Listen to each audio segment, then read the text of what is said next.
Bismillahirrahmanirrahim. Assalamualaikum warahmatullahi wabarakatuh.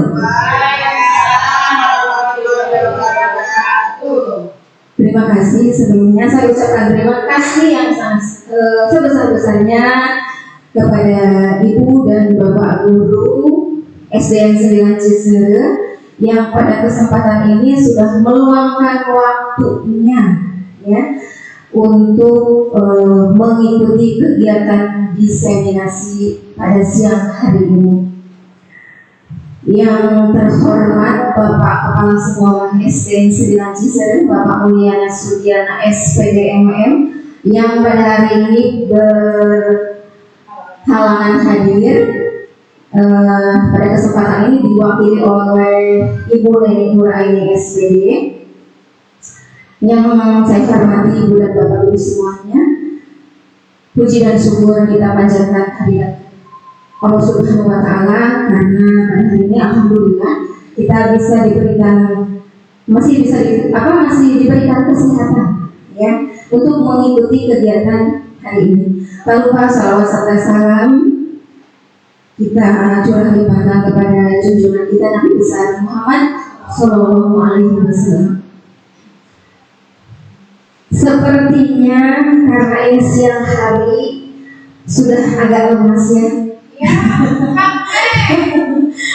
Sudah agak lemas, santai saja ya Bapak Ibu ya, santai saja kita melakukan diseminasi, tidak usah tegang, santai aja. Boleh minum ya, boleh sambil minum, boleh sambil makan ya. Jadi jangan terlalu tegang ya. Insya Allah, coba kita cek dulu semangatnya. Masih semangat? Coba jangan murid-muridnya aja, coba ibu dan bapak gurunya juga tepuk semangat.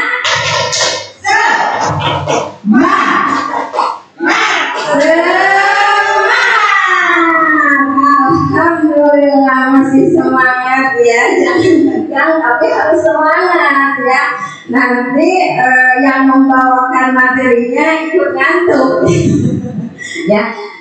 Alhamdulillah pada kesempatan ini saya Ati Kurniawati ya, sebagai calon guru penggerak angkatan ke-9 dari SDN 9 Ciseure Kabupaten Purwakarta akan menyampaikan diseminasi aksi nyata modul 1.4, yaitu tentang budaya positif. Coba sebelum kita ke materi selanjutnya, mungkin Bapak dan Ibu ada yang tahu atau mungkin sebetulnya sudah tahu ya, apa sih itu budaya positif? Coba apa tuh pas mendengar kata budaya positif? Kebiasaan atau membiasakan yang boleh deh, supaya tidak baru coba acungkan tangannya. Boleh nih kayaknya nih ya, berarti kebiasaan baik supaya budaya positif secara kata artinya kebiasaan baik. Ya, terima kasih Ibu Neni. Kalau Ibu Neni katanya kebiasaan baik, ada lagi yang lain? Bu Happy nomor tadi katanya membiasakan untuk kita berperilaku positif, baik itu di lingkungan sekolah maupun di lingkungan masyarakat. Terima kasih. Nah, ya, jadi bagus sekali ya, banyak sekali pendapat nih ya tadi membiasakan diri untuk hal-hal yang baik gitu ya. Tadi Ibu Happy juga membiasakan untuk hal-hal baik itu di lingkungan, di sekolah maupun di masyarakat. Bagus sekali ya. Kalau nilai-nilai atau nilai-nilai keyakinan yang baik. Iya, nanti kalau nilai-nilai keyakinan apa? Iya, nanti akan kita bahas ya untuk selanjutnya. Oke, selanjutnya ya budaya positif. Nah, ada beberapa konsep inti Nah, ini budaya positif. Tapi ini punten yang sebelah sini kelihatan. Nah, ini budaya positif itu ya. Budaya positif di sekolah adalah nilai-nilai, keyakinan-keyakinan dan kebiasaan-kebiasaan di sekolah yang berpihak pada murid agar murid dapat berkembang menjadi pribadi yang kritis, penuh hormat dan bertanggung jawab. Nah, ini yang dimaksud dengan budaya positif. Ya, jadi semuanya berhubungan tentang murid, ya. Karena kita sebagai guru, ya, pihak sekolah itu harus mengutamakan kepentingan murid, ya. Jadi untuk sekarang kurikulum merdeka murid dan murid yang diutamakan, ya. Nah, ada beberapa konsep inti dalam budaya positif yang akan kita bahas hari ini. Yang pertama yaitu perubahan paradigma belajar. Yang kedua, disiplin positif. Yang ketiga, nilai-nilai kebajikan. Yang keempat, kebutuhan dasar manusia, motivasi perilaku manusia, posisi kontrol guru, keyakinan kelas, dan segitiga restitusi. Nah, ini adalah konsep-konsep inti yang ada dalam budaya positif. Tadi seperti yang Ibu pertanyakan, ya. Nah, salah satunya kita akan membahas tentang keyakinan kelas. Apa sih itu keyakinan kelas? Nanti kita akan paparkan bersama, ya. Nah, sebelum ke materi selanjutnya, nih ada kegiatan dulu nih yang harus Ibu dan Bapak guru laksanakan, lakukan. Coba kita baca bareng-bareng dulu, ya. Apa kegiatannya? Anda dan teman Anda akan melakukan kegiatan cobalah buka. Anda adalah A. Tugas Anda adalah mengepalkan salah satu tangan Anda.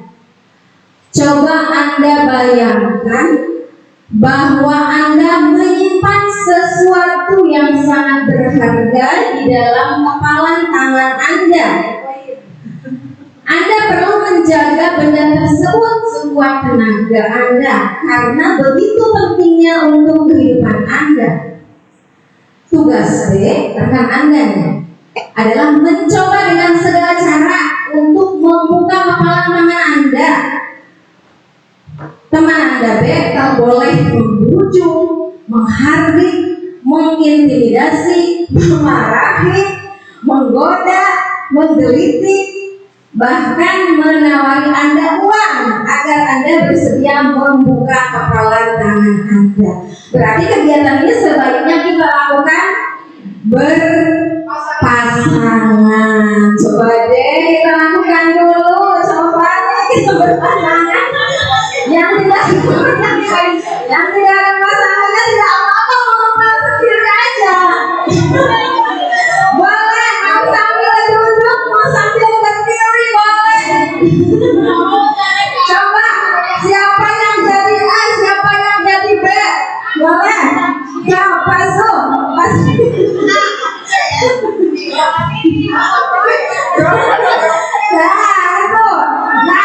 Paslon berarti sebagai A, ya.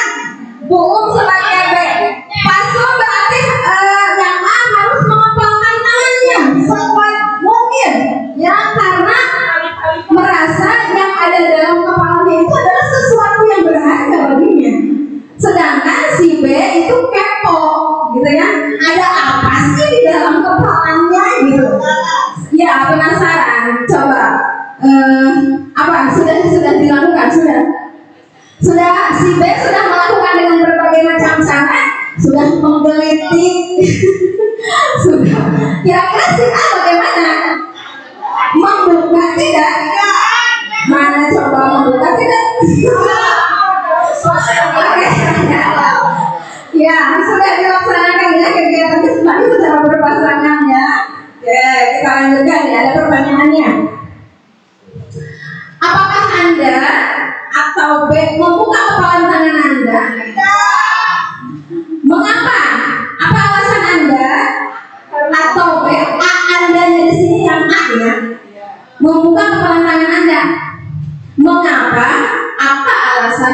atau B membuka kepala tangan Anda. Itu kalau membuka, ya kalau membuka alasannya apa? Tadi ada yang membuka tidak? Ada yang membuka kepala tangan. Alasannya kenapa membuka kepala? Ya karena dikasih uang katanya ya. Karena dikasih uang jadi bersedia untuk membuka kepala tangannya. Nah itu bagi yang membuka ya. Selanjutnya, apakah Anda atau B menutup kepala tangan Anda? Jadi tidak mau membuka. Coba tadi ada yang tetap menutup sampai kenapa? Apa alasannya? Supaya ini di sini sesuatu yang berharga, jadi tidak akan diberikan Tidak siapapun. Mantap, karena katanya kita diyakini yang ada dalam genggaman kita adalah sesuatu yang berharga. Tidak boleh ada seorang pun yang mengambilnya, ya. Nah, setelah ini dalam kegiatan ini sesungguhnya, ini pertanyaannya sesungguhnya siapa yang memegang kendali atau kontrol untuk membuka atau menutup kepala tangan kita? Diri sendiri ya.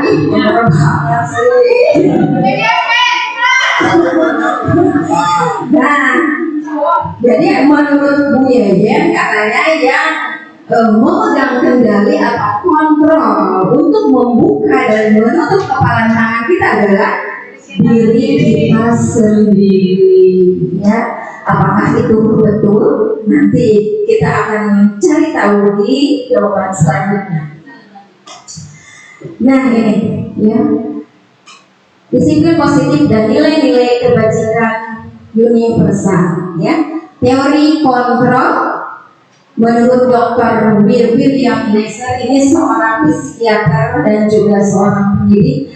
Ini adalah tentang miskonsepsi tentang teori kontrol, ya, bahwa ilusi guru mengontrol murid, ilusi bahwa semua penguatan positif efektif dan bermanfaat, ilusi bahwa kritik dan membuat orang merasa bersalah dapat menguatkan karakter, ilusi bahwa orang dewasa memiliki hak untuk memaksa, ya.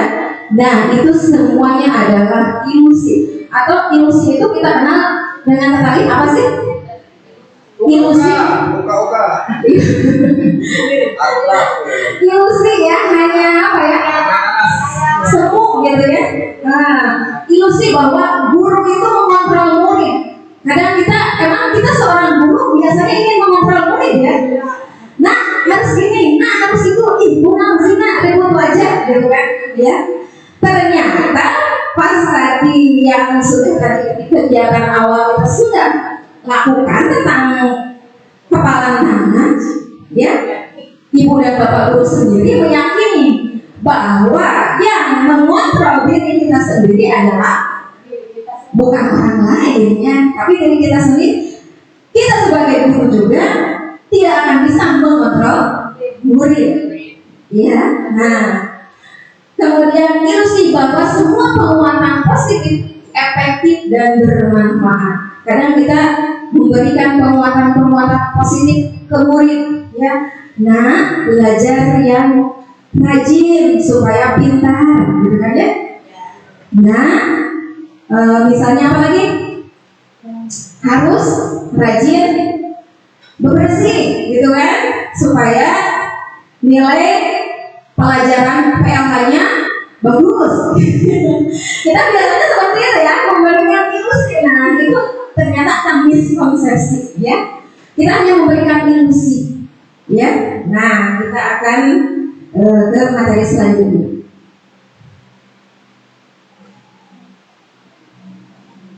Bagaimana seseorang bisa berubah dari paradigma stimulus respon kepada pendekatan teori kontrol, ya.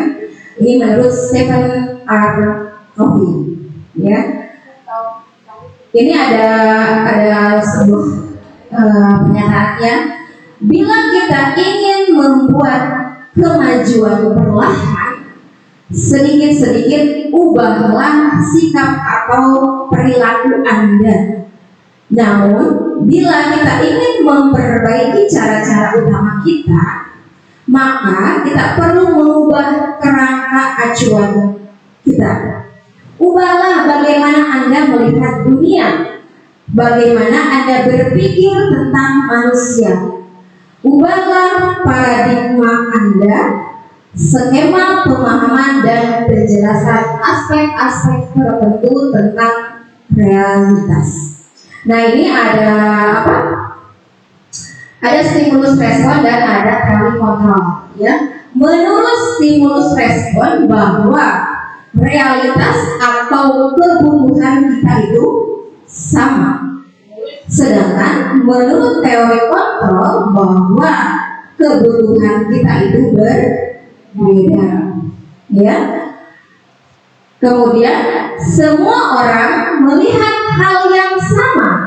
Sedangkan menurut teori kontrol, setiap orang memiliki gambaran yang berbeda. Selanjutnya, kita mencoba mengubah orang agar berpandangan sama dengan kita. Sedangkan menurut teori kontrol, kita berusaha memahami pandangan orang lain tentang dunia, ya. Jadi yang menurut stimulus respon itu, ya, tidak harus sama dengan yang di teori kontrol bahwa kebutuhan setiap manusia itu sama. Ternyata ya berbeda, setiap kebutuhan manusia itu berbeda, ya. Begitupun dengan murid kita, ya. Murid kita itu dengan karakter yang berbeda-beda, ya. Tidak mungkin sama. Kita tidak bisa memperlakukannya secara sama semuanya karena berbeda-beda, ya. Orang lain bisa mengontrol saya kalau menurut stimulus respon, sedangkan hanya Anda yang bisa mengontrol diri Anda, ya. Seperti yang tadi sudah kita lakukannya, hanya kita yang bisa mengontrol diri kita sendiri, bukan orang lain. Kalaupun orang lain ikut mengontrol, itu tadi hanya sebuah ilusi, ya, hanya sebuah kebohongan, gitu, ya. Pemaksaan ada pada saat bujukan gagal. Kolaborasi dan konsensus menciptakan pilihan-pilihan baru, ya. Pemaksaan ada saat pada bujukan yang gagal. Kadang kita sudah melakukan apapun yang kita bisa untuk membujuk orang lain, untuk membujuk murid-murid kita untuk rajin belajar, untuk diam di kelas, ya. Sehingga pada saat kita tidak berhasil, kita akan merasa diri kita gagal, sudah gagal dalam mendidik, ya. Ternyata kita harus merubah paradigma tersebut, ya. Kolaborasi dan konsensus menciptakan pilihan-pilihan yang baru, ya. Kita jangan merasa gagal, ya, tetapi kita harus melakukan banyak pilihan, ya.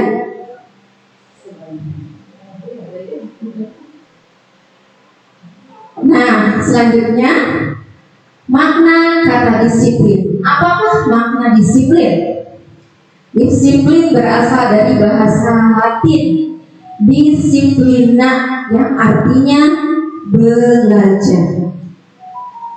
Makna asal dari kata ini berkonotasi dengan disiplin diri dari murid-murid, ya, murid-murid Socrates dan Plato, ya. Disiplin dari diri membuat orang menggali potensinya menuju sebuah tujuan apa yang dia hargai. Namun dalam budaya kita, makna kata disiplin telah berubah menjadi sesuatu yang dilakukan seseorang pada orang lain untuk mendapatkan kepatuhan. Kecenderungan umum adalah menghubungkan kata disiplin dengan ketidaknyamanan, bukan dengan apa yang kita hargai atau pencapaian suatu tujuan mulia. Biasanya nih, ya, di sekolah kita kita ingin mendisiplinkan siswa, ya, tujuannya baik tidak? Baik ya, tujuannya baik, ingin mendisiplinkan, gitu ya. Nah, tetapi apakah cara-cara mendisiplinkan kita itu sudah tepat caranya ataukah belum? Ya, disiplin di sini adalah kadang cenderung untuk mencapai sebuah kata disiplin sekolah, disiplin kelas, kadang justru menimbulkan ketidaknyamanan, ya. Kadang menimbulkan ketidaknyamanan, ya. Bagi siapa? Bagi murid-murid kita, ya. Harus disiplin. Jangan lupa hari Senin harus rapi pakaiannya, dari topi, dasi merah putihnya, sepatunya harus warna hitam, kaos kakinya putih, ya. Maksud sekolah adalah untuk mendisiplinkan, tetapi terkadang disiplinnya tersebut menimbulkan ketidaknyamanan. Kadang ada rasa keterpaksaan, ya, bagi diri murid-murid kita. Apakah hal itu baik atau tidak? Baik atau tidak? Tujuannya pasti tujuannya baik, ya, tujuannya sangat baik sekali. Tetapi mungkin prosesnya, ya. Nah, akan kita lanjutkan. Nah, nilai-nilai kebajikan universal, ya. Nilai-nilai kebajikan adalah sifat-sifat positif manusia yang merupakan tujuan mulia yang ingin dicapai setiap individu. Nilai-nilai tersebut bersifat universal dan lintas bahasa, suku bangsa, agama maupun latar belakang. Setiap individu, setiap perilaku pembuatan memiliki suatu tujuan.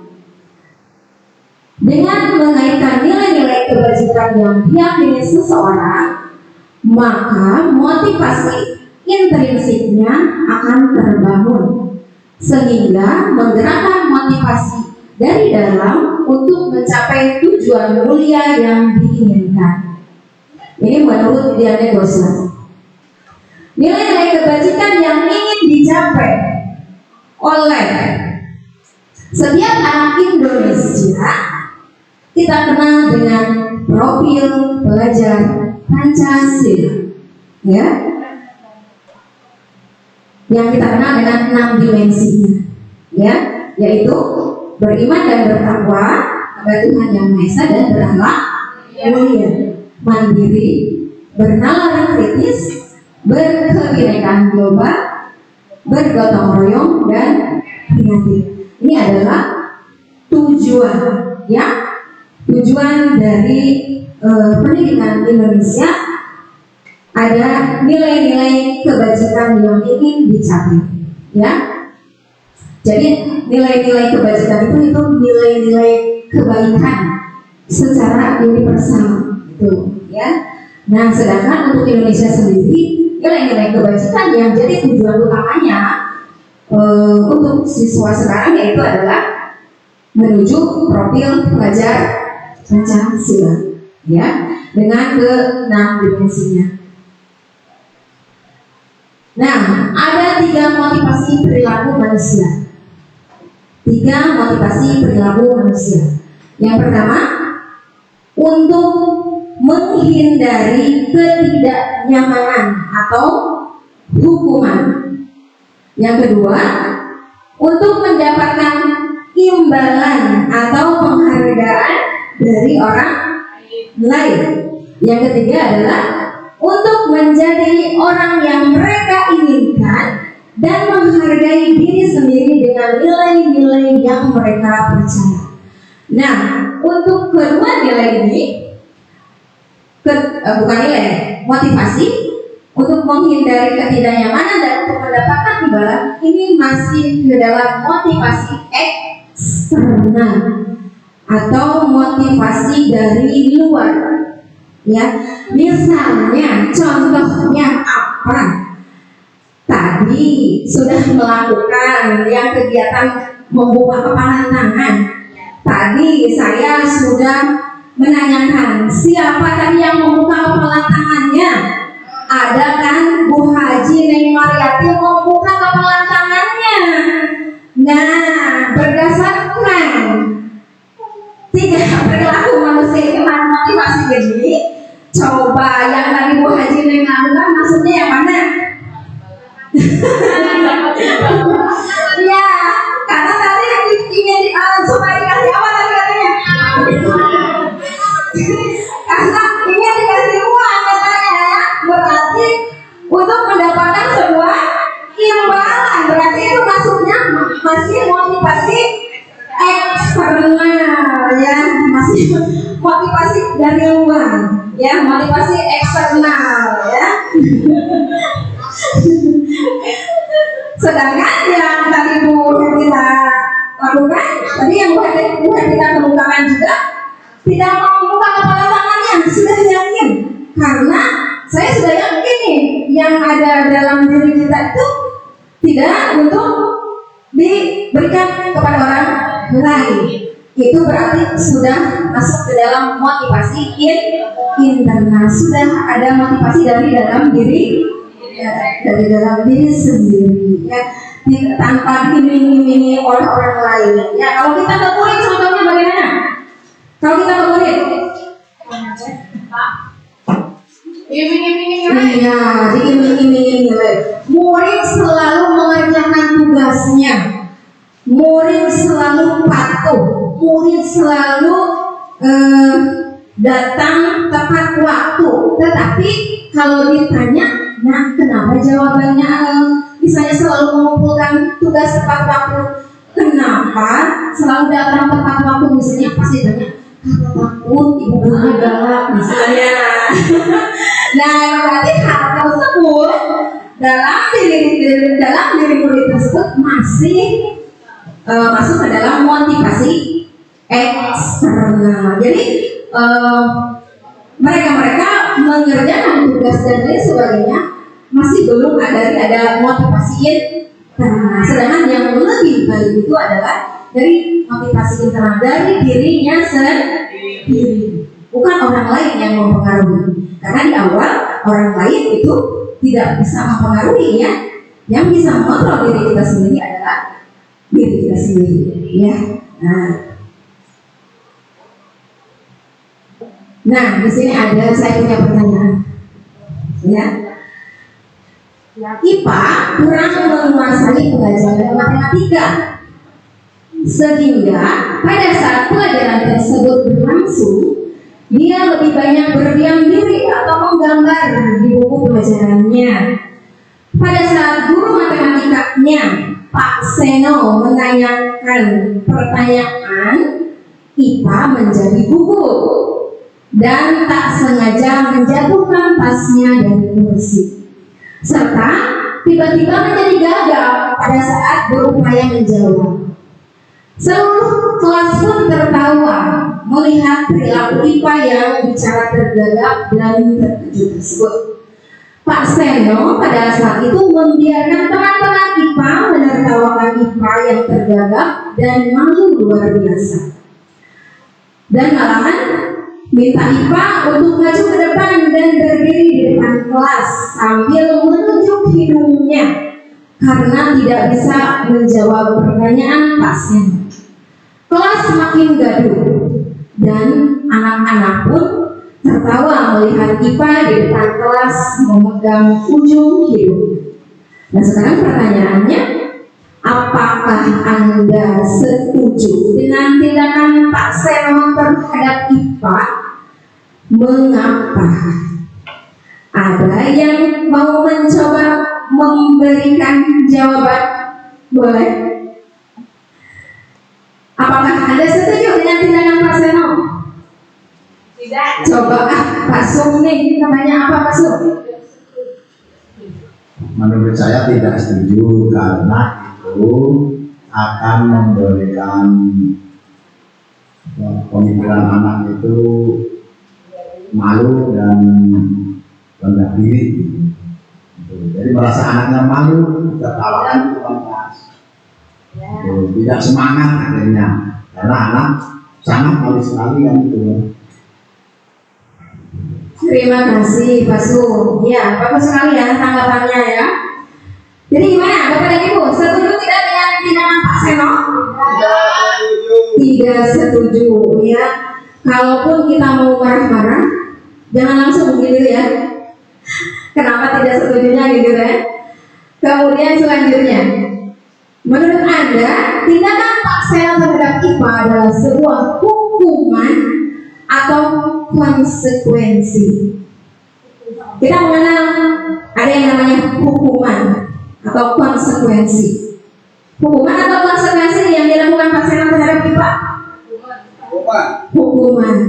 Nah ya, tahu tidak perbedaan hukuman dengan konsekuensi? Oke ya, kita bahas di slide selanjutnya. Nah, apa itu hukuman? Hukuman bersifat tidak terencana atau tiba-tiba. Anak atau murid tidak tahu apa yang akan terjadi dan tidak dilibatkan. Hukuman bersifat satu arah dan pihak guru yang memberikan, dan murid hanya menerima suatu hukuman tanpa melalui suatu kesepakatan atau pengarahan dari pihak guru, baik sebelum atau sesudahnya. Hukuman yang diberikan bisa berupa fisik maupun psikis. Murid atau anak disakiti oleh suatu perbuatan atau kata-kata. Nah, itu yang dimaksud dengan hukuman. Terkadang kita secara tidak sengaja ya suka tidak memberikan hukuman kepada murid-murid kita bersifat psikis dan psikis ya, baik itu verbal dan non verbal mungkin ya. Hukuman bisa dengan kata-kata gitu ya, dengan kata-kata yang kasar gitu ya. Nah, itu yang dimaksud dengan hukuman. Sedangkan apa itu konsekuensi? Konsekuensi itu sudah terencana atau sudah disepakati, sudah dibahas dan disetujui oleh murid dan guru. Umumnya bentuk-bentuk konsekuensi dibuat oleh pihak guru atau sekolah, dan murid selalu mengetahui sebelumnya. Dan murid sudah mengetahui sebelumnya konsekuensi yang akan diterima bila ada pelanggaran. Pada konsekuensi, murid tetap dibuat tidak nyaman untuk jangka waktu pendek. Konsekuensi biasanya diberikan berdasarkan suatu data yang umumnya dapat diukur. Misalnya, 3 kali tugasnya tidak diselesaikan pada batas waktu yang diberikan, atau murid melakukan kegiatan di luar kegiatan pembelajaran, misalnya mengobrol, maka murid tersebut akan kehilangan waktu bermain dan harus menyelesaikan tugas karena ketinggalannya. Peraturan dan konsekuensi yang mengikuti ini sudah diketahui sebelumnya oleh murid. Sikap guru ini senantiasa memonitor murid. Nah, itu ya perbedaan hukuman dan konsekuensi. Kalau hukuman sifatnya tidak terencana, ya. Kalau konsekuensi itu sudah disepakati bersama antara guru dan murid. Misalnya gini, sudah dibuat peraturan sekolah nih bahwa kalau hari Senin itu harus menggunakan seragam lengkap, ya. Murid sudah tahu, guru tahu juga, ya. Tetapi misalnya salah satu murid karena suatu alasan tidak berseragam lengkap nih pada hari Senin, ya, maka murid tersebut sudah tahu yang konsekuensinya.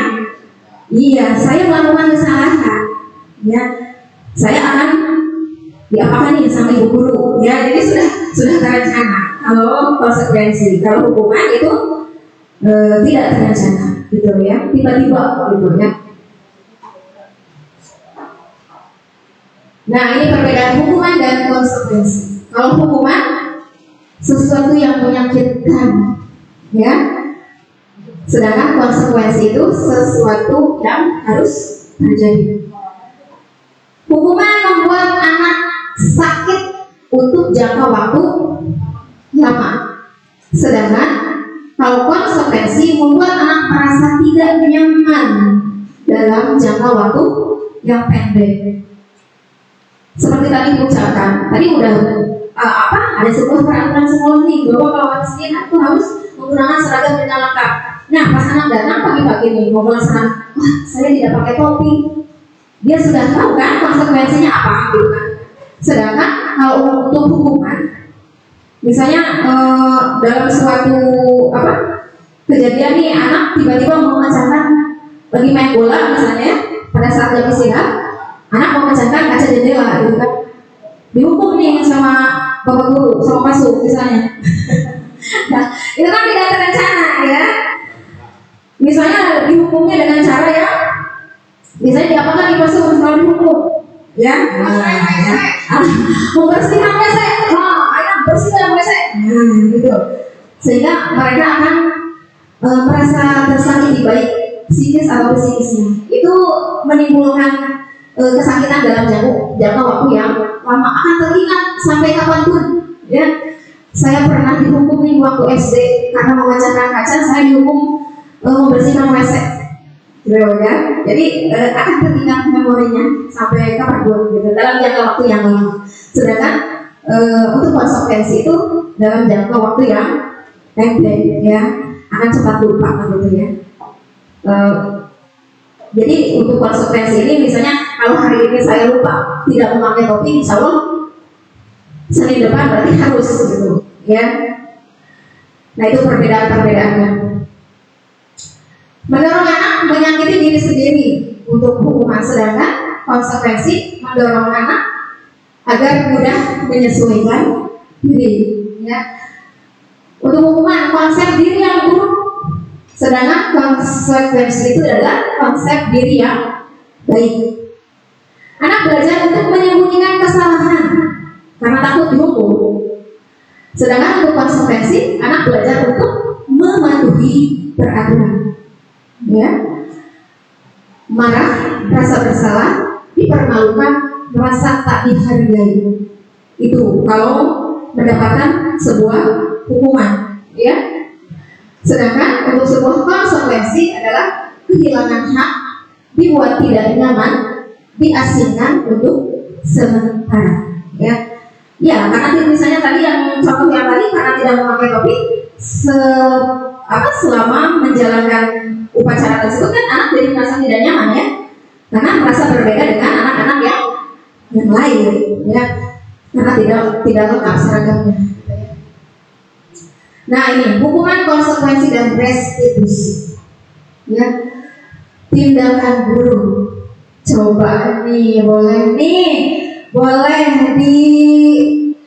dikerjakan atau boleh saya tanya jawab aja. Nih ada sebuah tindakan guru yang mencatat 100 kali dalam buku, saya tidak akan terlambat lagi karena terlambat sekolah. Itu termasuk hukuman atau konsekuensi? Coba. Hukuman. Sudah kompak jawabannya, hukuman. Ya. Oke. Ke selanjutnya, tindakan selanjutnya. Lari mengelilingi lapangan basket 2 kali karena terlambat hadir di sekolah. Hukuman atau konsekuensi? Hukuman. Oke. Selanjutnya, murid diminta untuk push up 15 kali karena tidak menggunakan masker di sekolah. Ini mungkin pas COVID, ya. Hukuman atau konsekuensi? Hukuman. Tadi katanya. Selanjutnya, menggantikan kertas tugas teman yang telah dicoret-coret. Konsekuensi. Membersihkan tumpahan air di meja tulis karena tersenggol pada saat belajar. Konsekuensi. Murid disuruh untuk mengenakan sepatu seharian di sekolah karena tidak mengenakan sepatu hitam. Konsekuensi atau hukuman?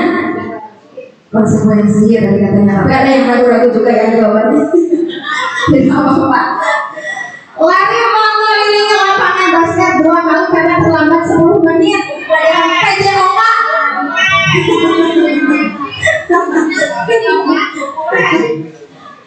Udah bisa apa buah. Iya, nih, ya, oke kita lihat jawabannya. Nah, sesuai tidak tadi jawabannya? Iya, ya. Lari mengelilingi lapangan basket 2 kali karena terlambat 10 menit untuk pelajaran PJOK itu ternyata adalah sebuah konsekuensi, ya, bukan berupa hukuman, ya. Karena sudah ketahuan nih terlambat 10 menit, ya, sudah apa? Pasti siswanya juga udah tahu saya terlambat gitu. Saya terlambat 10 menit pasti akan apakan gitu sama Pak Doni ini gitu. Nah itu ya, jadi sudah bisa membedakan antara hukuman dan konsekuensi, ya. Selanjutnya, nah apa itu restitusi? Iya, restitusi adalah proses menciptakan kondisi bagi murid untuk memperbaiki kesalahan mereka sehingga mereka bisa kembali pada kelompoknya dengan karakter yang lebih kuat. Itu menurut dosen. Restitusi juga merupakan proses kolaboratif yang mengajarkan murid untuk mencari solusi untuk masalah mereka dan membantu murid berpikir tentang orang seperti apa yang mereka inginkan dan bagaimana mereka harus memperlakukan orang lain, ya. Nah, tadi kalau dihubungkan dengan hukuman, biasanya terkadang kita memberikan hukuman tanpa mengetahui alasan dibalik murid kita melakukan kesalahan-kesalahan, ya. Kita sebagai guru kadang tidak mau tahu, ya, tidak mau tahu apa alasan mereka kesiangan, kenapa alasan mereka tidak berseragam lengkap, kenapa mereka tidak mengerjakan tugas, ya. Kita hanya hukum aja gitu, ya. Nah ini itu sebetulnya tidak baik, ya, untuk psikis murid, ya. Mungkin dengan adanya hukuman mereka bisa justru malah makin tertekan, ya. Nah apa yang sebaiknya kita lakukan nih?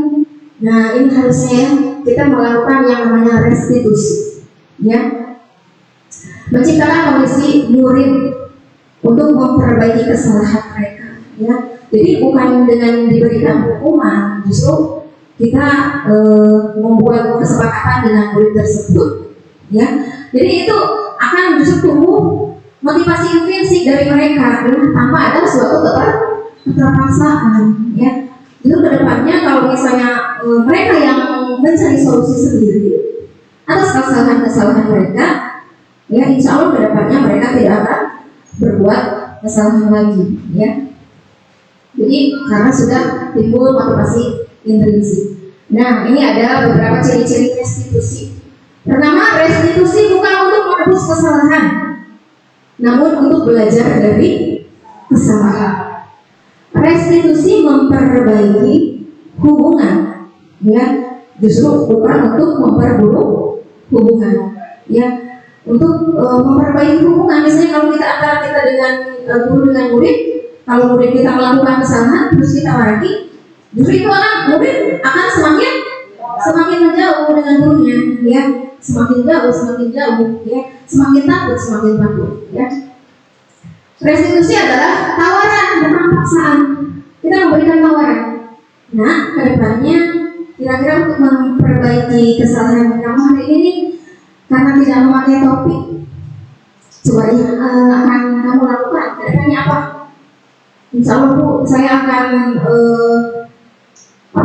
bekerja sama dengan mama di rumah atau dengan kakak di rumah, ada siapa, ada mama, ada kakak, untuk mengingatkan saya kalau hari Senin untuk mengingatkan berpakaian seragam lengkap, gitu, ya. Itu mereka sendiri yang mencari solusi, bukan disuruh sama kita, Ya, mereka yang melakukan kesalahan, mereka sendiri yang harus mencari solusinya. Ya, itu akan menimbulkan motivasi intrinsik bukan atau motivasi internal, yang bukan motivasi eksternal. Ya. Restitusi menuntut untuk melihat ke dalam diri, bukan melihat orang lain. Ya. Restitusi mencari kebutuhan dasar yang mendasari tindakan. Restitusi adalah cara yang paling baik. Restitusi fokus pada karakter bukan tindakan, ya. Karena yang ingin kita capai itu adalah sebuah karakter yang baik. Nanti yang karakter yang baik yang tertanam dalam jiwa murid-murid kita, ya. Bukan tindakan, ya. Kalau tindakan mah itu bisa cepat hilang, ya. Tapi kalau karakter karena diulang secara sering dan berulang kali itu akan menjadi insya Allah sebuah karakter yang baik, gitu ya. Restitusi itu menguatkan. Restitusi fokus pada solusi, ya, fokus pada solusinya, ya, pemecahan masalahnya, ya, bukan hukumannya, ya. Jadi terkadang dalam restitusi ini memerlukan sebuah proses, ya. Tidak bisa instan, ya. Tidak bisa instan, ya. Kalau kita inginnya yang instan ya. Ingin hari ini kita ngomong, besok anak lakukan, gitu kan, ya. Sekali kita ngomong jangan ikut, inginnya langsung jebring, gitu. Padahal kan tidak bisa, ya. Yang namanya anak itu tadi mempunyai kemampuan yang berbeda dari awal, ya. Fokus pada solusi. Kemudian restitusi mengembalikan murid yang berbuat salah pada kelompoknya. Karena anak yang melakukan kesalahan sudah melakukan kesalahan, kemudian dihukum, ya. Akhirnya suka ada perasaan minder, gitu ya. Suka ada yang kadang dikucilkan oleh teman-temannya, ya. Nah, kalau kita misalnya sebagai guru bisa menemukan permasalahan-permasalahannya, mencari solusi-solusinya, itu insya Allah akan mengembalikan murid tersebut kepada jalan yang benar, gitu ya, atau pada kelompoknya. Ya, selanjutnya nih ada kebutuhan dasar manusia. Masih semangat? Karena terima kasih kepada Bu. Ya, semangat kembali, ya. Tepuk tangan dong untuk kita semua.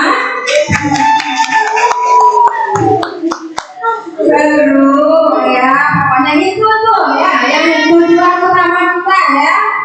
Terciptanya profil pelajar Pancasila, ya. Oke, selanjutnya nih tentang kebutuhan dasar manusia. Kebutuhan dasar manusia adalah segala sesuatu yang kita lakukan untuk mendapatkan apa yang kita inginkan. Seluruh tindakan yang kita lakukan memiliki tujuan tertentu, dan semua usaha terbaik yang kita lakukan adalah dalam rangka agar kebutuhan kita terpenuhi dengan baik. Ya. Nah, itu ada beberapa kebutuhan dasar manusia lain. Ada berapa? Nah, ada 5 kebutuhan dasar manusia. Apa saja? Yang pertama, kebutuhan untuk bertahan hidup. Contohnya apa? Makan. Apa lagi? Jajan. Ya, kalau murid gitu ya. Iya.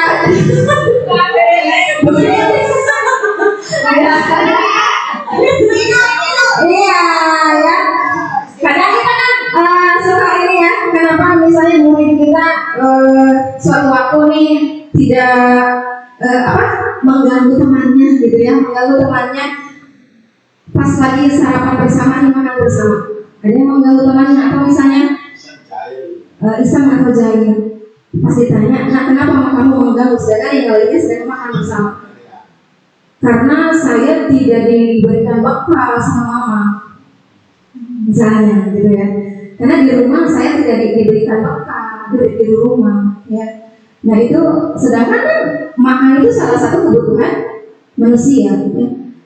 Nah, kita jangan langsung menyalahkan Tuhan. Kalau misalnya pada saat makan bersama, pada saat yang istirahat, ada seorang murid yang mengganggu temannya yang sedang makan, ya ditanya dulu kenapa, ya mungkin dia tidak diberikan bekal di rumah sama mamanya, ya.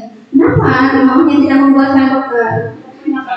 Iya, karena mungkin mamanya sedang sakit, karena terkendala ekonomi, ya tidak punya beras, makanya betul itu real ya, bahwa ada murid kita yang memang seperti itu keadaan ekonominya, ya kita harus mengerti, ya jangan langsung mengambil tindakan. Kamu tidak membawa bekal, selama pelajaran itu berdiri di depan. Nah, ya bisa tidak seperti itu ya. Kemudian kebutuhan dasar yang kedua adalah rasa kasih sayang dan rasa ingin diterima. Ya, kadang murid-murid kita nih suka ada yang diem gitu ya. Nah, cari perhatian, ya membutuhkan kasih sayang. Mungkin di rumahnya orang tuanya yang sibuk bekerja sehingga dia kurang mendapatkan perhatian dari orang tuanya, ya. Sehingga mereka ingin mendapatkan perhatian dari teman-temannya dan kita sebagai gurunya, ya. Kemudian yang selanjutnya yaitu kesenangan. Kenapa sih ke anak pada saat yang belajar kadang ada yang malah main bola, ya main bolanya di kelas gitu ya. Iya, tiduran juga ya. Nah itu adalah sebagai bentuk kesenangan mereka, ya. Mereka senang melakukan hal-hal tersebut daripada mendengarkan ibu gurunya gitu kan. Ya, itu sebagai kebutuhan dasar, ya. Sudah ada itu sebagai alamiah, ya. Sebagai bentuk kesenangan mereka, Evan, gitu ya. Kemudian yang selanjutnya adalah kebebasan, ya. Ingin bebas gitu, tidak mau diatur, ya. Tidak mau diatur oleh gurunya, ingin merasa bebas, ya. Ternyata itu adalah sebuah kebutuhan dasar, ya. Kebebasan. Kadang kita juga seperti itu kan, ya. Inginnya bebas, ya, tanpa aturan, ya. Tanpa aturan-aturan yang ada. Justru dengan aturan kadang kita merasa terikat, gitu ya. Nah, karena kita membutuhkan kebebasan. Karena kebebasan itu adalah salah satu sifat dasar manusia, ya. Yang terakhir adalah penguasaan, ya. Kadang ada seorang anak yang suka petantang-petenteng, merasa sok berkuasa, gitu ya. Ingin dihargai gitu sama temannya, ingin sama gurunya ingin dirangkul, gitu. Maka biasanya kalau untuk anak-anak yang seperti ini nih, yang membutuhkan penguasaan, baiknya solusinya seperti apa? Ya, selain pendekatan. Biasanya yang kebutuhan dasar penguasaan itu jiwa-jiwa pemimpin. Jadikan KM mungkin nih yang punya kebutuhan dasar penguasaan, ya. Nah, ya freedom, ya kebebasan, penguasaan, ya. Nah kita harus bisa menyalurkan juga nih kebutuhan dasar ini terhadap siswa-siswa kita, ya.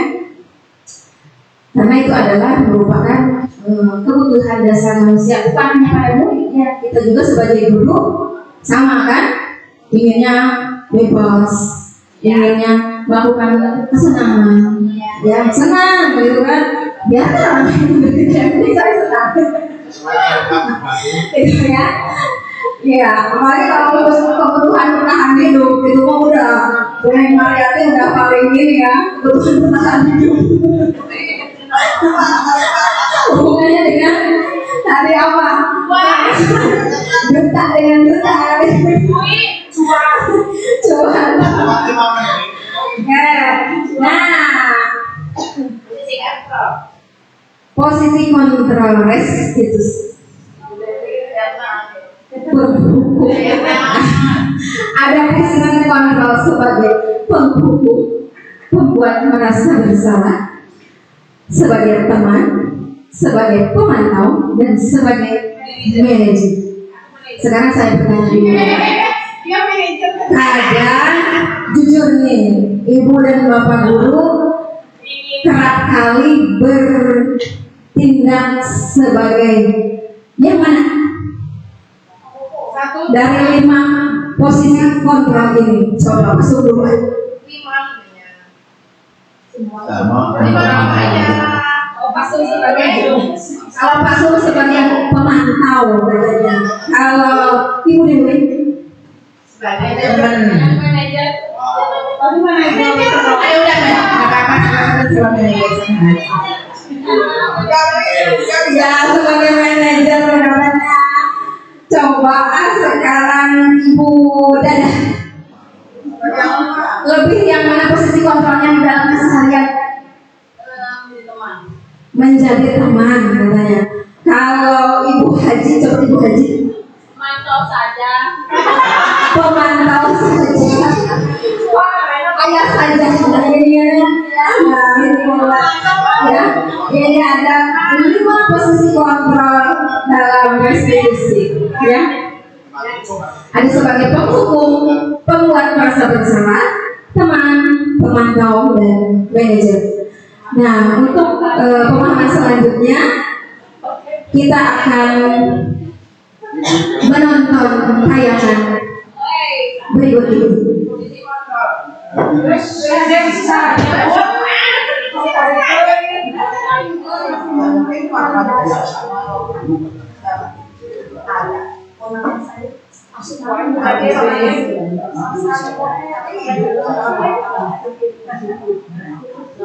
Salah satu program yang dikembangkan adalah 5 posisi kontrol.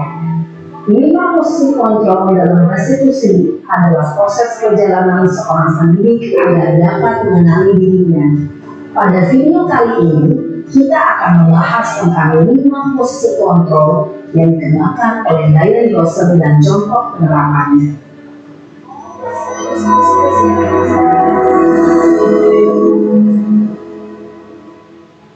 5 posisi kontrol itu adalah 1. Posisi penghukum, 2. Posisi pembuat merasa bersalah, 3. Posisi teman, 4. Posisi pemantau atau monitor, dan 5. Posisi manajer. Untuk lebih memahami kelima posisi tersebut, mari kita saksikan kasus Nathan yang terlambat hadir 20 menit di sekolah dan melihat bagaimana 5 posisi kontrol dalam menghadapi masalah tersebut.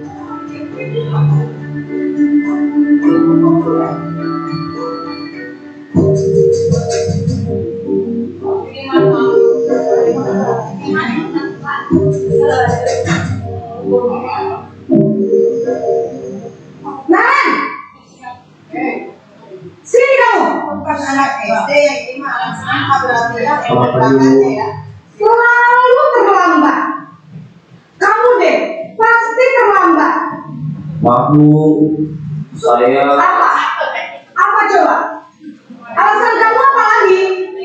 Kapan sih kamu tidak terlambat? Malas sekali ya kamu jadi anak. saya Dasar pemalas. Gak kapok-kapok sih kamu. Sudah berapa kali terlambat? Sana, kamu keliling lapangan basket 2 kali. kenapa saya harus keliling lapangan basket Bu? Kenapa? Kamu melawan ibu. Berani-beraninya jawab. Sudah terlambat, masih berani jawab pula. Sekarang, keliling lapangan basket 5 kali sekalian. Biar kapok. Cepat. Pergi sana ke lapangan basket. Posisi penghukum biasanya berbicara dengan nada tinggi, menghardik, menunjuk-nunjuk, menyakiti, dan menyindir. Hukuman bisa berupa fisik maupun psikis. Ibu dan bapak guru hebat. Dampak yang terjadi pada murid ketika guru berada pada posisi penghukum adalah murid cenderung akan memberontak, bahkan menyimpan dendam.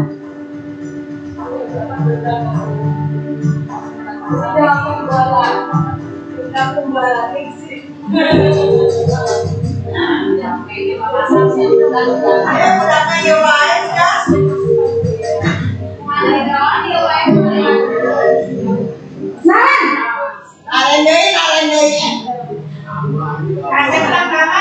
Selamat pagi Bu. Khusus si Naren. Naren. Kamu kenapa terlambat lagi, nak? Ya Tuhan, Naren. Kamu senang ya bikin ibu susah ya? Kalau kamu terlambat lagi, nanti ibu yang ditegur bapak kepala sekolah, nak. Disangka ibu tidak bisa membina kamu. Duh, gimana ini? Maaf Bu. Duh, Gusti Naren. Kamu suka ya kalau ibu ditegur bapak kepala sekolah? Terus, sekarang ibu harus tulis apa ya ibu absen? Ini kamu sudah sering terlambat loh. Ibu harus apa coba? Maaf Bu. Maaf sekali. Ya sudah, lain kali jangan bikin ibu susah lagi anak ya. Ibu tidak akan kuat lagi kalau begini terus. Bisa jantungan kalau ibu ditegur bapak kepala sekolah. Sana cepat kelas. Maaf ya Bu. Maaf sekali. Posisi pembuat rasa bersalah berbicara dengan nada tenang, cenderung lembut. Namun kata-kata yang diutarakan membuat murid merasa menjadi orang yang gagal, memandang buruk dirinya sendiri, merasa tidak berharga, dan tidak sanggup membahagiakan orang lain. Ketika guru mengambil posisi pembuat rasa bersalah, murid akan menganggap dirinya yang bersalah dan ia akan menyimpan emosi negatif tersebut di dalam dirinya.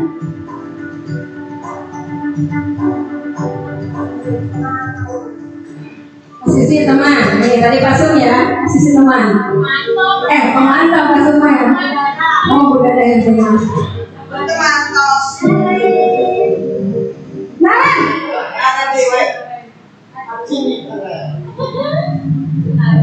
Selamat pagi Bu. wah, sudah jam berapa ini nak? Terlambat lagi ya sayang. Iya Bu. Habis ibu saya belum bangun saya Bu. Kamu malah menyalahkan ibu kamu. Kamu bukan yang akan larinya paling kencang. Kok terlambat sih? Iya Bu.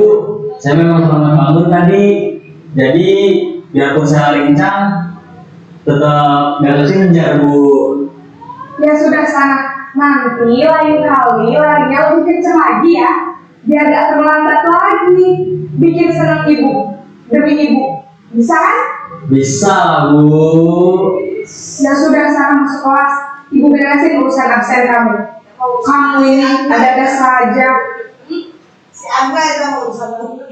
Dalam posisi teman, guru berbicara dengan nada suara ramah, akrab, cenderung bersenda gurau untuk menjaga suasana tetap santai.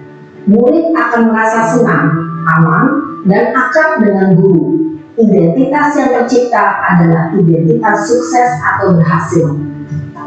Namun, perlu diingat, karena ini masih dorongan eksternal, maka ada faktor ketergantungan dari murid kepada orang tertentu. Di sini, guru absennya, sehingga di lain waktu, murid bisa berperilaku baik, namun hanya kepada orang-orang tertentu saja. Yang main masuk ke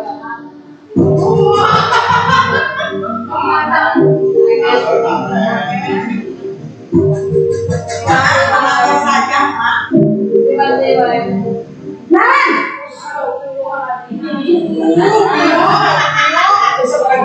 Selamat pagi Bu.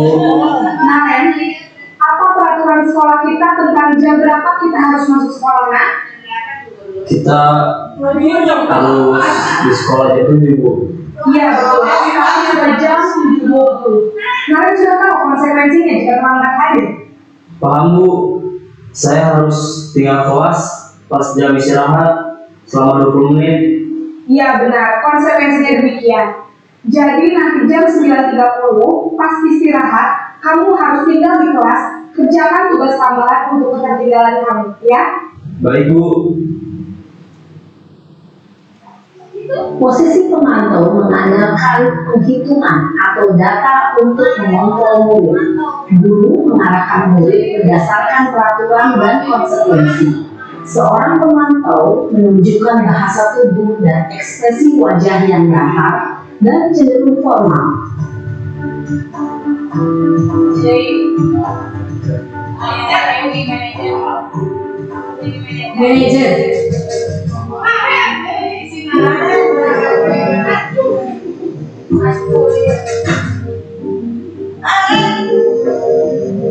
Naren,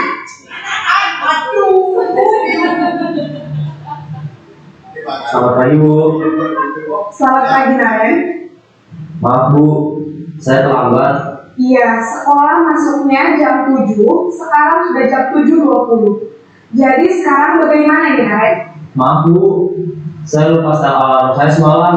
Baiklah, menurut kamu, keyakinan sekolah yang mana yang perlu kamu tingkatkan? Menghargai diri sendiri dan orang lain mungkin ya Bu. Setuju. Jadi, apakah Naren meyakini prinsip saling menghormati tersebut? Iya Bu, saya meyakininya. Apakah Naren bersedia memperbaiki masalah keterlambatan ini? Bersedia Bu. Bagaimana kamu akan perbaiki masalah keterlambatan ini? Saya akan coba untuk tidak lupa menyetel alarm saya Bu. Baik, kalau Naren lupa menyetel alarm di rumah, ada orang yang kira-kira bisa bantu mengingatkan tidak? Ada Bu, kakak saya, Kak Emma. Ada lagi selain Kak Emma? Selain Kak Emma, ada ibu saya. Baik, jadi yang mengingatkan Naren adalah Kak Emma dan ibu kamu ya? Kira-kira akan mulai setel alarm kapan nih Naren? Setelah pulang sekolah, akan segera saya lakukan. Baik, jadi Naren akan setel alarm untuk bangun besok pagi dan akan diingatkan oleh kakak dan ibu dan Naren ya. Ada lagi yang mungkin perlu dilakukan Naren agar tidak terlambat bangun lagi. Tidak ada Bu. Baik Naren, terima kasih untuk kerjasama kamu. Sekarang kamu perlu kembali ke kelas untuk belajar. Baik Bu, terima kasih. Posisi manajer adalah posisi kontrol yang disarankan untuk membimbing murid memiliki sikap disiplin yang positif, yaitu murid yang mandiri, bertanggung jawab, dan dapat memecahkan masalah. Tujuan dari posisi ini adalah agar murid dapat berefleksi atas tindakannya. Guru akan dengan tulus memberikan pertanyaan-pertanyaan bermakna, sehingga membuat murid dapat belajar dari kesalahannya dan mencari sebuah solusi untuk menyelesaikannya. Ibu dan bapak guru hebat, setelah mengamati adegan kelima posisi kontrol tadi, kira-kira posisi mana yang paling ideal? Posisi mana yang dapat menunjang motivasi intrinsik murid? Ya, tentu posisi manajer. Posisi ini memang posisi ideal yang ingin dituju setiap pendidik. Pada posisi inilah, guru dapat menerapkan disiplin positif yang berpihak pada murid, yang memerdekakan murid. Perjalanan seorang pendidik tentunya tidak mudah untuk sampai pada posisi seorang manajer.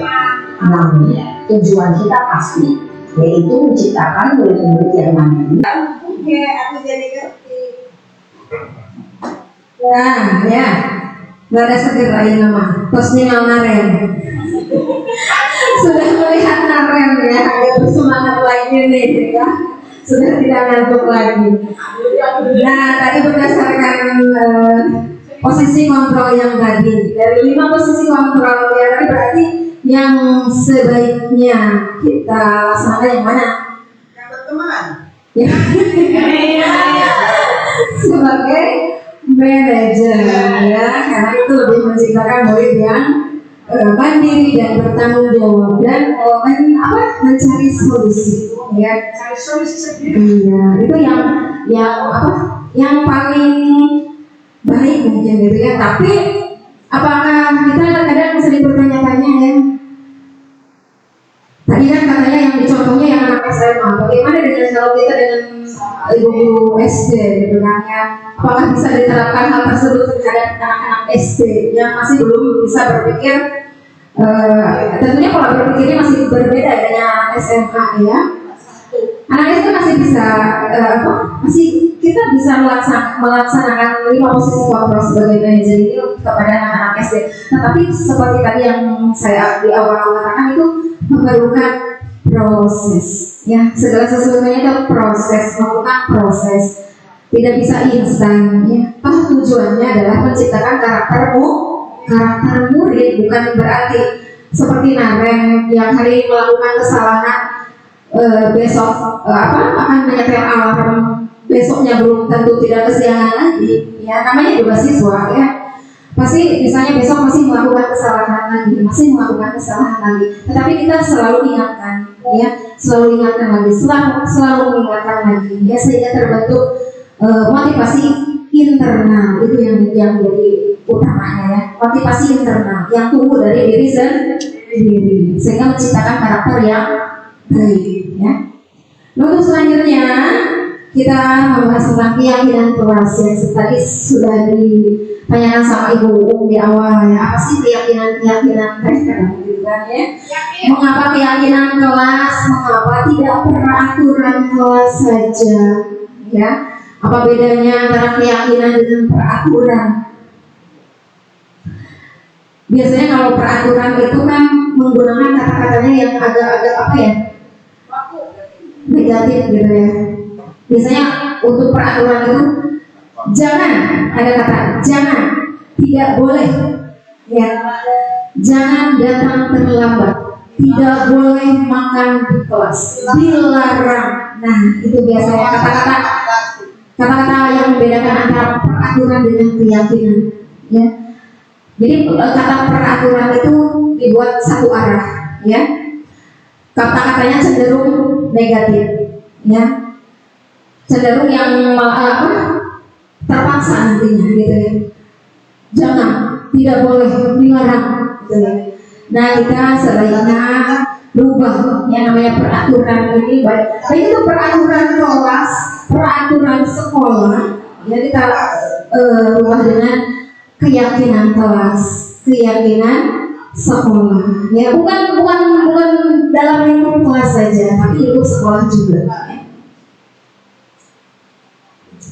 Mengapa keyakinan kelas? Mengapa tidak peraturan kelas? Menekankan pada keyakinan seseorang akan lebih memotivasi seseorang dari dalam.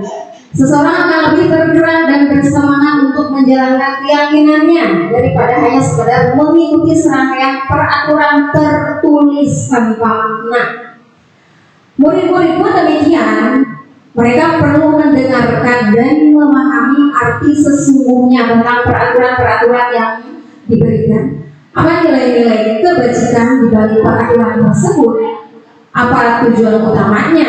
Dan menjadi tidak tertarik atau takut sehingga hanya sekedar mengikuti serangkaian peraturan-peraturan yang mengatur mereka tanpa memahami tujuan kehendaknya.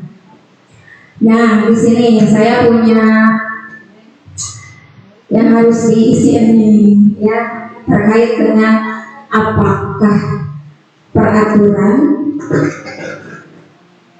dan dibuat menjadi sebuah keyakinan ya. Ada sebuah peraturan. Nah, Ibu dan Bapak mencoba mengubahnya menjadi sebuah keyakinan kelas.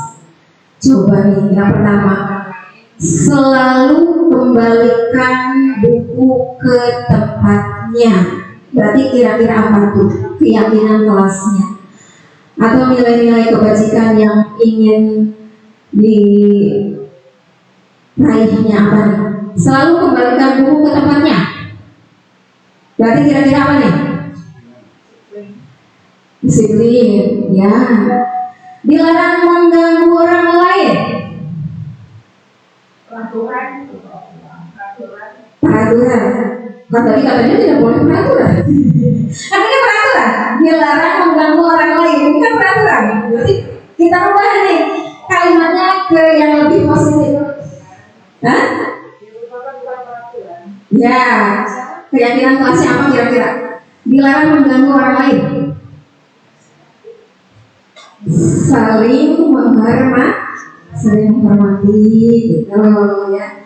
Hadir di sekolah 15 menit sebelum pembelajaran dimulai. Disiplin. Jadi maksudnya disiplin ya, nilai-nilai kebajikannya ya. Dilarang melakukan kekerasan. Apa berarti? Iya, saling menyayangi. dilarang menggunakan narkoba. Kira-kira apa keyakinan kelasnya? Untuk apa nih? Kita tidak boleh menggunakan narkoba, itu berhubungan dengan apa? Kesehatan, betul sekali. Bergantian atau menunggu giliran?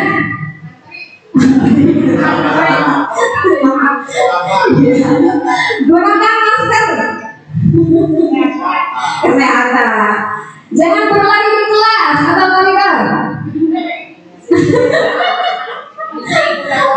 Itu mungkin tidak? Bising disolekan. Berarti apa tuh bising disolekan? Berarti apa? Kita lihat ya jawabannya. Nih ya, selalu kembalikan dulu ke tempatnya, itu adalah bentuk dari tanggung jawab. Dilarang mengganggu orang lain, lagi menghormati orang lain, atau saling menghormati. Hasil di sekolah 15-nya sebelum pembelajaran dimulai. Ya, menghormati orang lain atau berkomitmen. Dilarang melakukan kekerasan. Iya, sebagai bentuk keselamatan atau menghormati kayak orang lain. Dilarang menggunakan narkoba. Tadi sudah kayak betul sekali Pak Doni jawabannya, kesehatan. Ya, bentuk keyakinan kelasnya. Bergantian atau menunggu giliran. Menghormati orang lain atau kita berarti harus bersabar. Gunakan masker. Ya, tadi untuk kesehatan dan keselamatan supaya sehat dan supaya selamat, kita tidak terjangkit penyakit dari orang lain ya. Jangan berlari di kelas atau koridor. Ya, keselamatan atau keamanan ini adalah nilai-nilai kebajikannya ya. Dilarang merokok berarti apa tuh? Kesehatan. Berarti selain keyakinan kelas, iya, berarti harus juga dibentuk nih keyakinan sekolah. Ya, keyakinan sekolah berarti nih nanti ya dengan bapak kepala sekolah nih kita bentuk keyakinan kelas ya. Oke, nih keyakinan kelas contohnya nih, keyakinan kelas 1 nih misalnya, setiap anggota kelas perlu belajar, setiap anggota kelas perlu senang. Harus senang apalagi kelas 1 ya, harus bahagia. Murid-murid kita datang ke sekolah dan pulang dari sekolah itu harus dengan rasa yang bahagia, harus merindukan kembali muridnya, gurunya merindukan kembali muridnya. Murid-murid kita sepulang sekolah harus merindukan kembali gurunya untuk belajar besok hari ya. Setiap anggota kelas perlu melakukan tugas. Ya. Setiap anggota kelas perlu saling menghormati. Nah, ini untuk kelas 1. Ini untuk kelas 5 nih contohnya, selalu bersikap positif. Kalau untuk kelas 1 ya, untuk kelas 1 kata-katanya lebih dijabarkan ya. Karena kan mungkin untuk kelas 1 belum mengetahui makna-makna kata yang ini ya, nilai-nilai kebajikan pasalnya. Jadi perlu dijelaskan ya. Setiap anggota kelas perlu belajar ya. Nah, sedangkan untuk kelas 5, karena kelas 5 kan tarafnya udah agak besar ya, selalu bersikap positif. Nah, mereka sudah agak mengerti nih, selalu bersikap positif itu yang seperti apa. Berarti bisa misalnya tidak membuli sesama temannya gitu kan ya, itu bisa masuk ke dalam selalu bersikap positif ya. Ya, senantiasa menjadi diri yang terbaik, percaya dan menghormati orang lain serta barang miliknya ya, berkomitmen terhadap setiap tugas ya. Berarti di sini nilai kebajikannya apa? Tanggung jawab ya, tanggung jawab nilai kebajikannya. Senantiasa membantu berarti apa? Saling menghormati atau menyayangi ya. Nah, ini contoh-contoh nilai kebajikannya, keyakinan kelas. Nah, untuk kelas 7, apalagi untuk kelas 7 berarti untuk di tingkat SMP yang sudah lebih dewasa lagi. Nah, tadi kita sudah tahu apa itu keyakinan kelas, ya. Tidak ada salahnya mencoba nanti diterapkan di kelas ibu dan bapak guru masing-masing. Kita mencoba membuat sebuah keyakinan kelas, ya. Karena keyakinan kelas itu dibuat berdasarkan kesepakatan antara guru dan murid, berbeda dengan aturan. Kalau aturan itu hanya guru saja yang membuat, ya. Kalau keyakinan kelas itu berdasarkan kesepakatan guru dan murid, disepakati bersama, ya. Jadi sehingga mereka tidak ada rasa keterpaksaan untuk menjalankannya, ya, untuk melaksanakannya, ya, karena sudah dibuat kesepakatan sehingga jadilah sebuah keyakinan, ya. Nah, yang selanjutnya adalah segitiga restitusi. Apa itu segitiga restitusi? Segitiga restitusi adalah suatu proses dialog yang dijalankan oleh guru atau orang tua agar dapat menghasilkan murid yang mandiri dan bertanggung jawab, ya.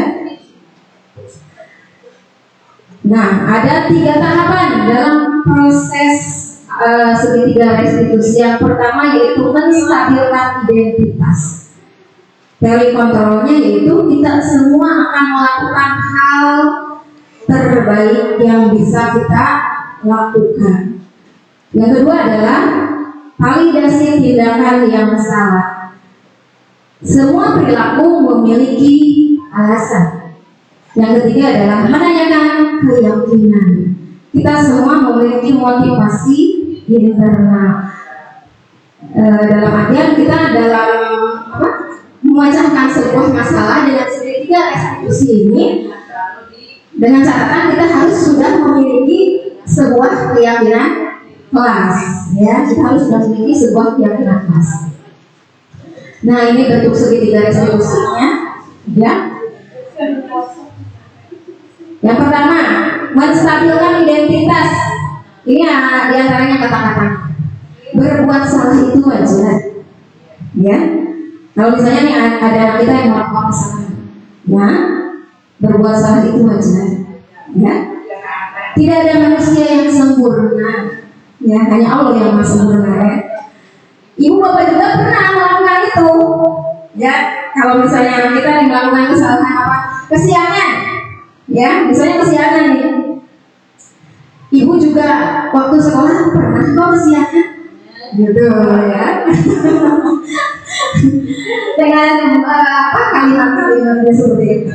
Kayak pedang soalnya.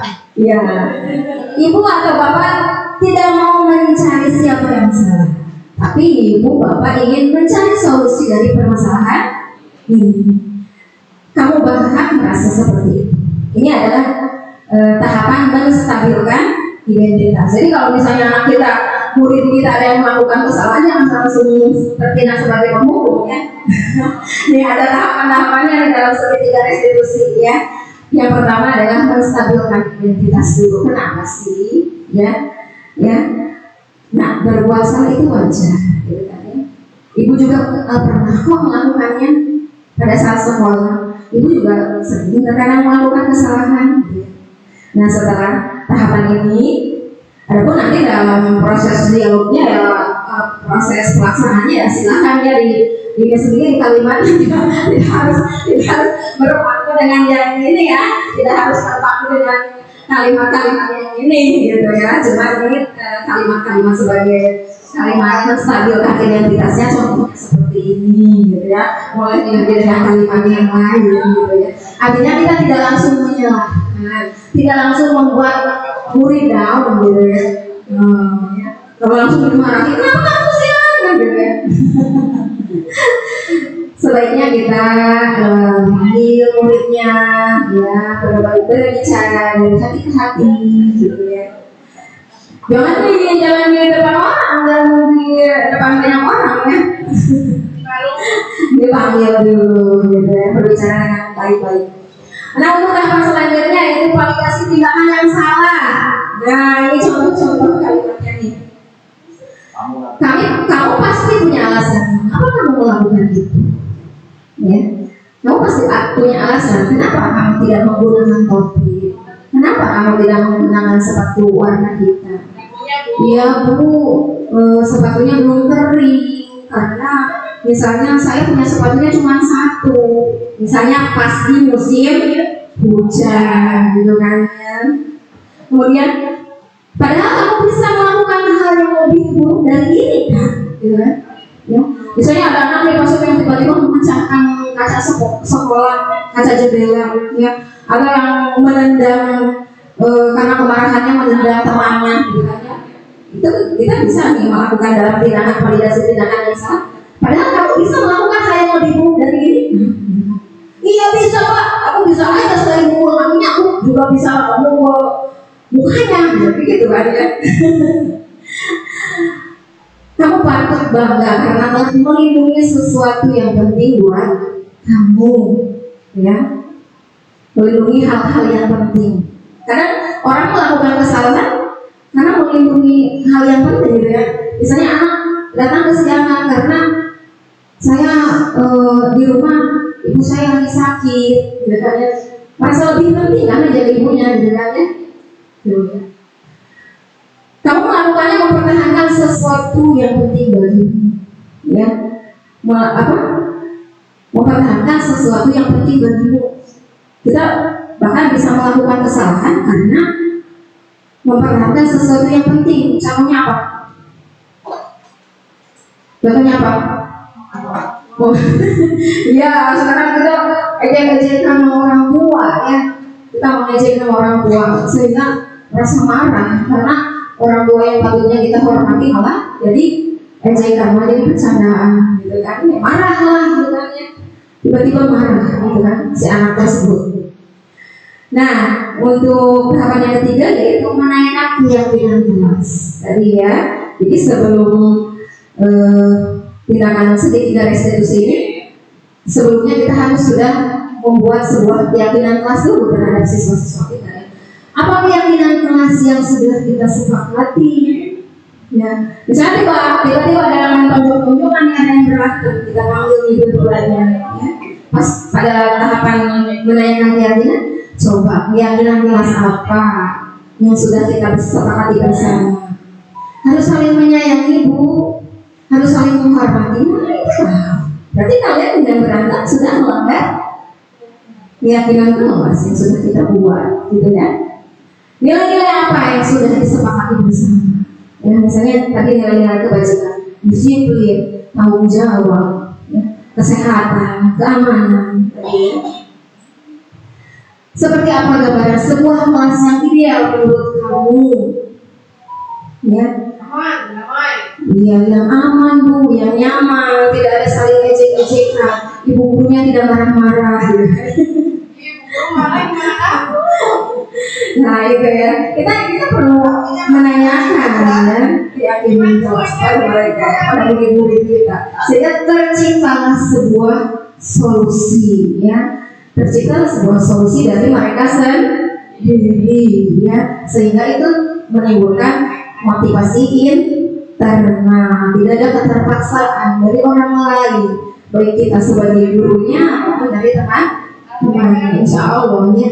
Nah semuanya itu proses ya. Di awal saya selalu menekankan semua itu adalah proses. Tidak akan ada sebuah masalah.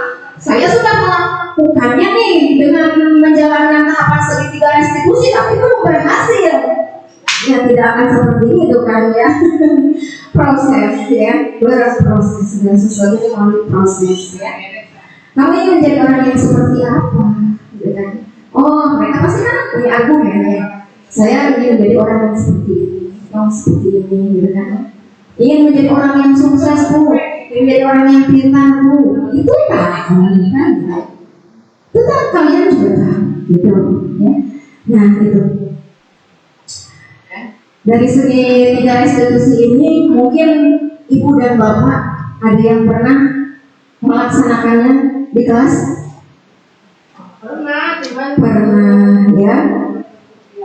Iya ya, pernah gitu, cuman belum sampai tiga tahapan ini mungkin gitu ya. Iya, mungkin baru tahapan pertama sampai saya iya. Nah sebaiknya nanti sebetulnya kita sebagai guru pastilah menemukan masalah, bahkan hampir setiap hari ya. Ada setiap masalahnya gitu ya. Nah, kita tidak ada salahnya untuk mencoba nih menggunakan tahapan segitiga restitusi ini dalam menyelesaikan sebuah permasalahan. Apakah ini bisa dilakukan untuk kelas 1? Bisa dong ya. Pastinya dengan ala-ala ibu guru kelas 1 ya. Tidak bisa disamakan kata-kata kalimatnya harus seperti ini ya. Tidak bisa seperti itu ya. Terima kasih.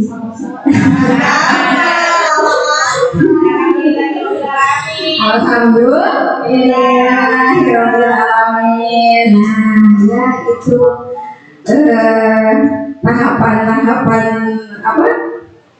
Budaya positifnya. Mudah-mudahan kita semuanya bisa melaksanakan ya, menjalankan dengan baik supaya lingkungan sekolah kita, lingkungan kelas kita tercipta lebih apa?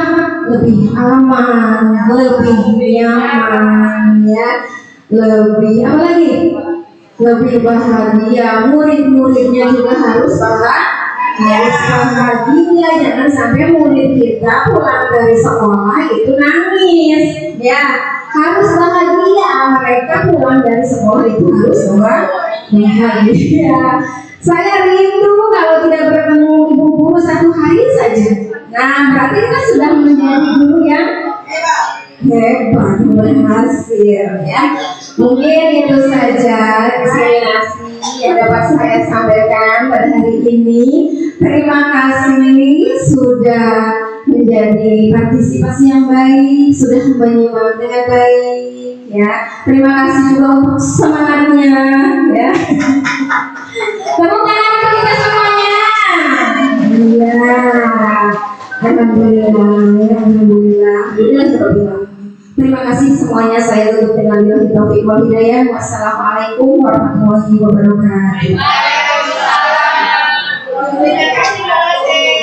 Tanggapan saya tentang budaya positif yang sudah Bu Atik paparkan tadi sangat menginspirasi dan menambah wawasan pengetahuan saya, sehingga insya Allah akan saya kembangkan di dalam kelas saya selama saya masih bisa menjadi guru yang hebat. Terima kasih Bu Ati. Assalamualaikum warahmatullahi wabarakatuh. Saya Neni Nur Aini, rekan sejawat dari CGP Ibu Ati Kurniawati SPD. Setelah pemaparan mengenai budaya positif yang disampaikan tadi oleh Bu Ati, saya semakin memahami bahwa anak-anak di sekolah itu harus bahagia dan menciptakan keyakinan kelas supaya anak-anak dapat mematuhinya sesuai dengan dorongan dari dalam dirinya sendiri. Terima kasih. Wassalamualaikum warahmatullahi wabarakatuh. Assalamualaikum warahmatullahi wabarakatuh. Saya Ibu Yayati Lestari, rekan kerja dari Ibu Ati Kurniawati SPD, CGP Angkatan 9. Mau memberikan tanggapan terhadap diseminasi yang sudah disampaikan tadi mengenai budaya positif. Alhamdulillah, menurut saya ilmu yang tadi sudah disampaikan melalui diseminasi sangat menarik, bermanfaat dan menambah banyak pengetahuan khususnya tentang bagaimana kita menerapkan budaya positif dan langkah-langkahnya. Karena kita sebagai guru atau pendidik kadang belum memahami apakah itu hukuman, konsekuensi, dan bagaimana kita menerapkan tadi segitiga restitusi. Jadi alhamdulillah setelah tadi itu disampaikan oleh Ibu Ati, alhamdulillah saya banyak mengetahui dan insya Allah akan mulai saya terapkan dan aplikasikan di kelas saya. Terima kasih. Assalamualaikum warahmatullahi wabarakatuh. Assalamualaikum warahmatullahi wabarakatuh.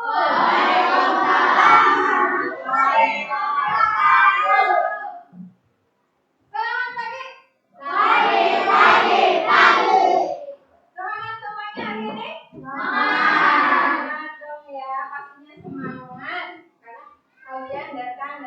pagi untuk belajar. Semuanya harus semangat. Coba ibu ingin tepuk semangat dulu ah. Tepuk semangat.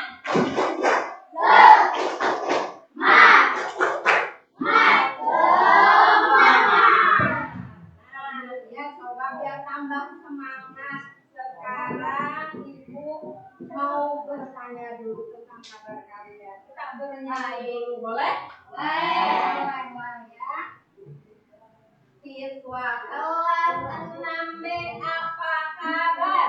Baik. Siapkah kalian untuk belajar? Siap. Semangat semuanya dengan sesama siswa kelas 6B semuanya. Bagaimana kabarnya? Baik. Siapkah dari kami semua? Siap. Kami siap belajar dengan sesama. Kami fokus, kami bisa dan kami paham. Siap. Yes.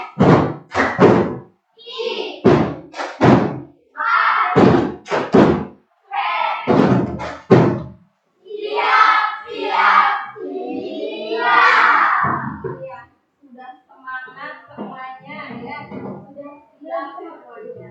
Nah, pada hari ini ya kita akan membuat sebuah keyakinan kelas.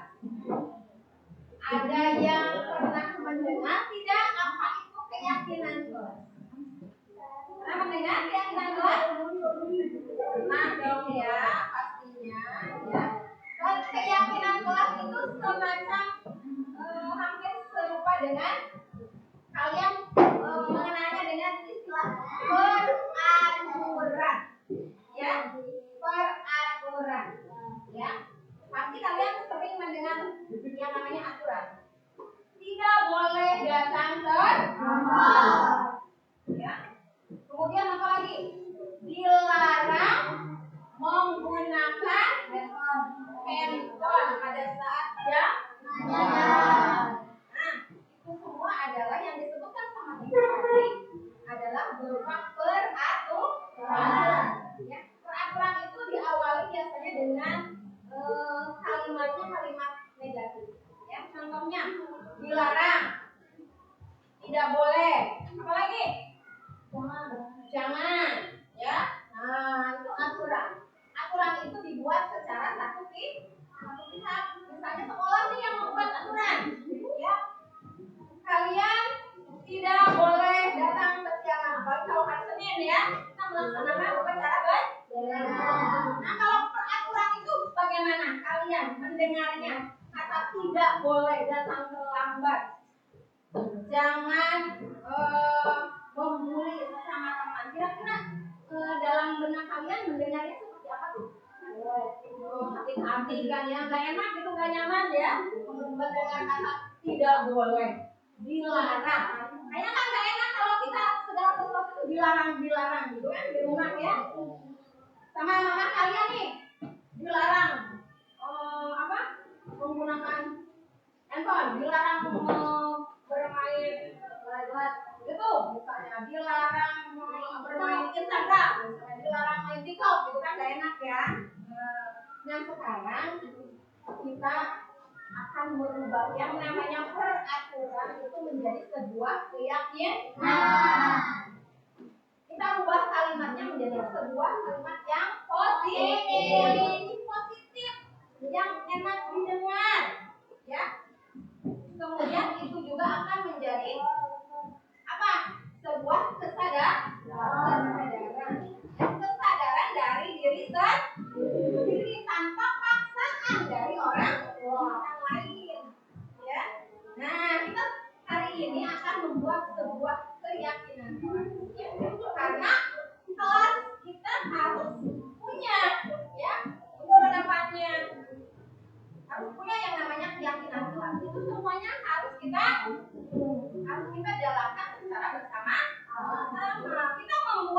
juga secara bersama.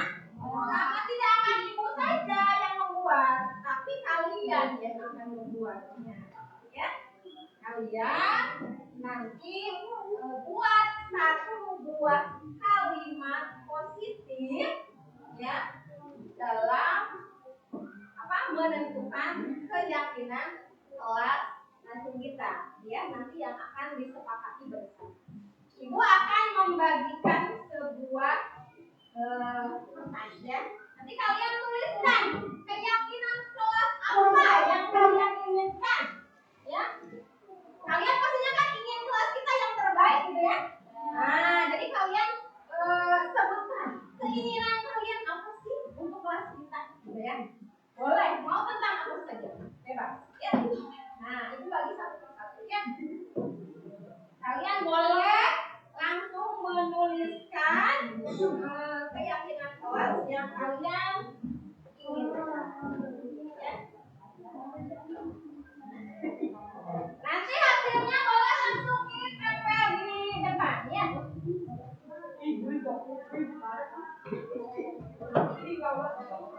Yang sudah nanti hasilnya boleh langsung boleh mau pakai pulpen boleh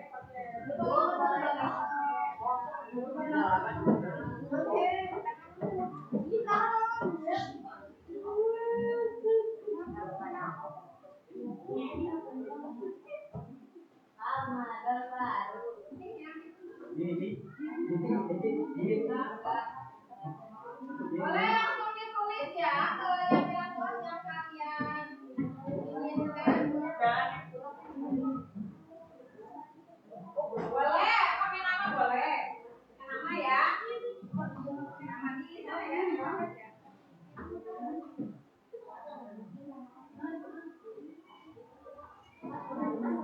Sampai tulis keyakinan kelas yang kalian inginkan untuk keamanan, kenyamanan kelas kita dan kesempurnaan. Boleh ya langsung ditulis. Ditempelkannya di kertas yang sebelah kiri ya. Nanti ini kita akan jadi sebuah keyakinan.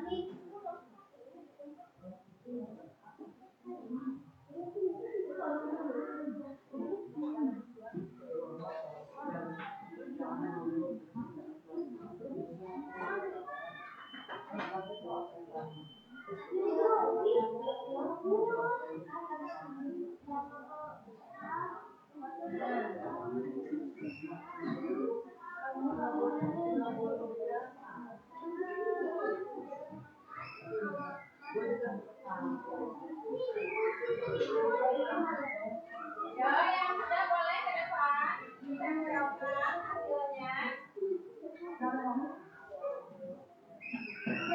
Ya, gimana ya? Dua. Sampai tempel di sini. Boleh. Ini kalau ketinggian bawahnya. Yang mana yang sudah boleh ditempelkan?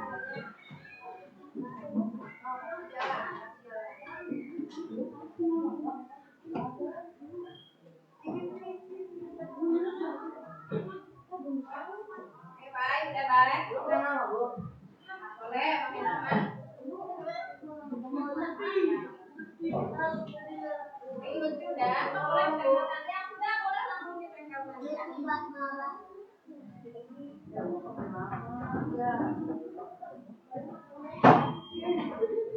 Ayo yang dulu. Baru 4 warna ya. Yang ini.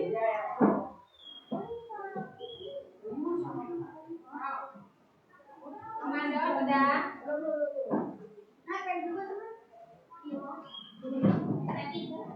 Yang perempuan dulu.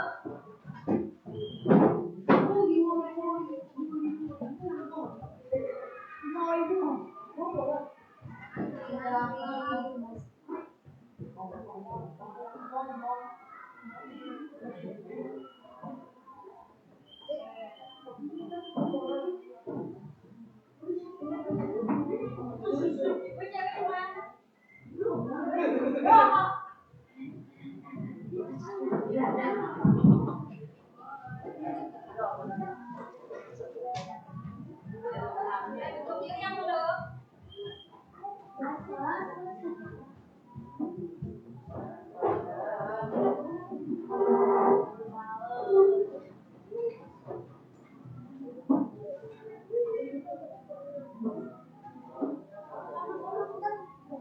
belum? Masih ada yang belum? Boleh ke depan.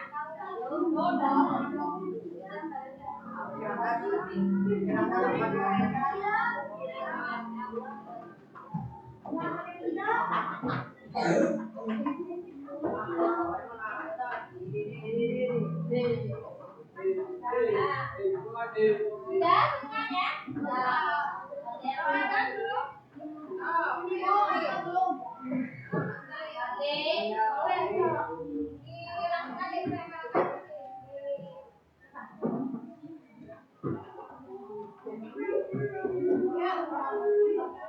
Nah, ini udah ada beberapa orang yang sudah ya. Nanti ibu akan memilih, ya, memilihnya lagi. Nanti kalau misalnya ada keyakinan kelas yang sama, ya, ini tidak akan double gitu. Ambil aja satu gitu ya. Ya. Ibu akan memilih ya. Nanti ini akan menjadi sebuah keyakinan kelas 6 BB yang harus kita jalankan bersama karena yang membuatnya juga kita bersama-sama ya. Merasa terpaksa tidak? Ya. Saling menyayangi bersama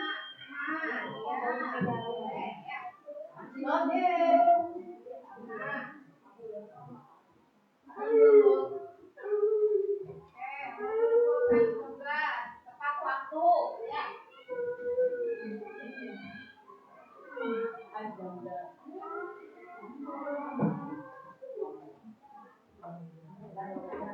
Menumbuhkan semangat belajar. Iya, bagus.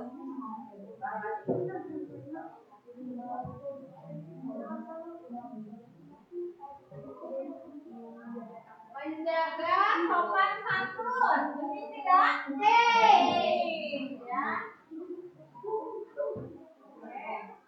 Sudah dapat makan ya?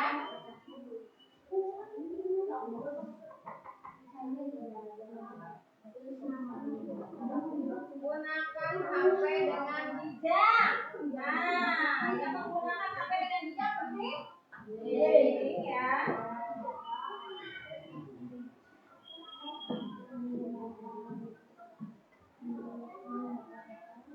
Nah, bekerja sama menjaga kebersihan kelas. Baik sekali ya. Nah, ini penting ya. Oke.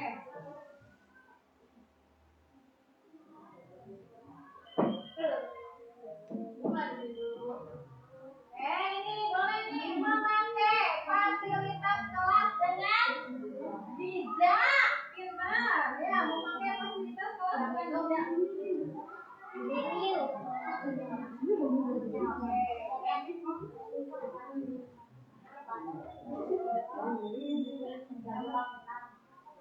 Saling menghormati, menghargai. Nah, ini merawat alat kebersihan. Nah, ya.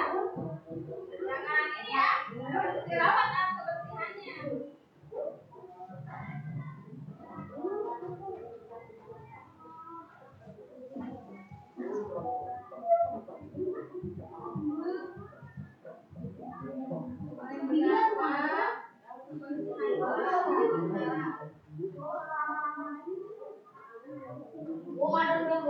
Menjaga dan meletakkan barang sesuai tempatnya. Ya. Nah, kalian kalau misalnya habis pinjam buku harus disimpan dong. Ya, berarti begini ya.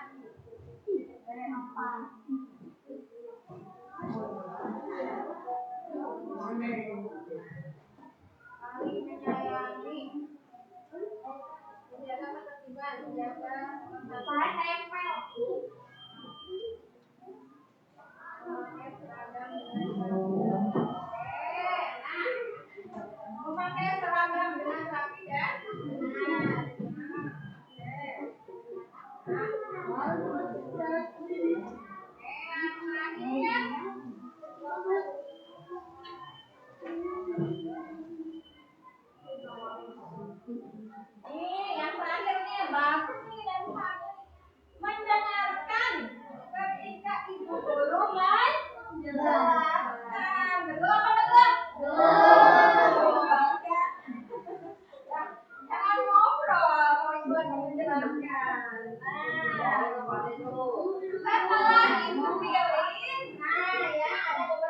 kalimat keyakinan kelas yang sama ya. Nah, Ibu pilih ya.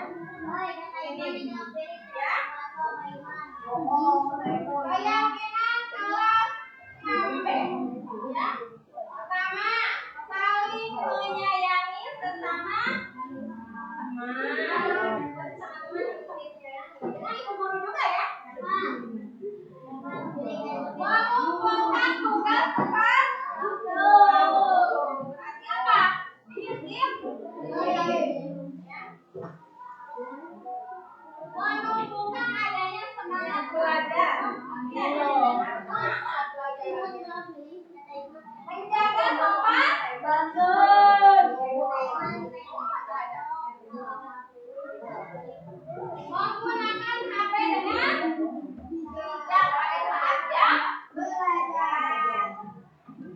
Bekerja sama menjaga kebersihan kelas. Memakai fasilitas kelas dengan baik. Merawat alat kebersihan kelas. Ya.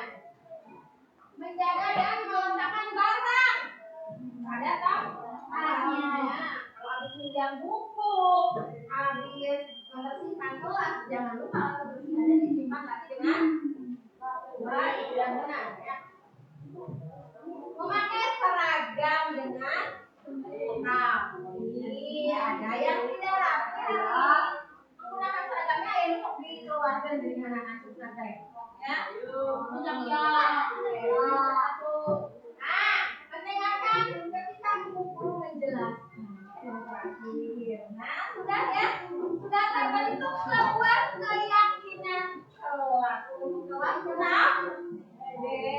ya, kita semua harus apa? Melaksanakannya dengan baik. Siap? Ya. Jangan kalian sudah membuat keyakinan kelas, tapi kalian sendiri ya yang melanggar. Ya, kita harus melaksanakannya dengan penuh tanggung. Ya. Nah ini nanti akan kita tempel nih keyakinan kelasnya. Ya, kan kita tempel di mana? Boleh mau di sebelah sini, di situ. Ini ya kan? Kamu supaya kita pas mau apa? Mau membuat apa? Mau melanggar, oh ingat ya, kita sudah membuat keyakinan kelas. Ya, alhamdulillah ya. Keyakinan kelas 6 sudah. Ya, terima kasih kepada kalian semuanya yang sudah memberikan masukannya, ya, memberikan pendapatnya sehingga terbentuk sebuah keyakinan kelas yang harus kita jalankan bersama supaya kelas kita lebih tertib, lebih aman dan lebih nyaman. Ya, terima kasih semuanya.